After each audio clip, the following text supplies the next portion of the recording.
Magandang tanghali, alauna na dito. Wala pa akong tanghalian. So, nagtinula ako, nagkinamatisan ako ng tilapia.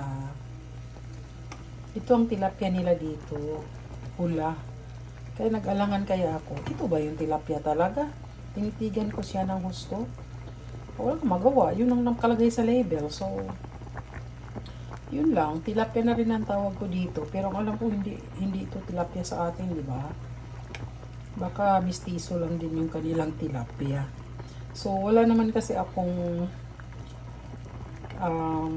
masarap pag may mga patis, walang sili na mahaba.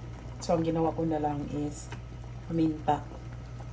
Tapos, lagay ko ng asin, kamatis at sibuyas. Yan, kinamatisang isda. Isang malaking kamatis lang hinalo ko dito kasi sawa na talaga ako sa prito, guys. Gusto kong magpaksiw, kaso lang mayroon pa naman ako kasi 4 ito eh. May 2 pang natira kasi yung una piniprito ko, malaki ngayon.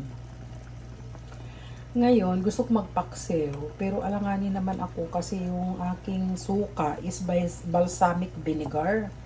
May kulay. Hindi ko alam kung pwede yung balsamic vinegar.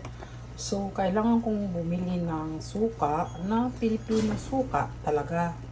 Or ano ba, yung suka na Tomorrow I got the guy coming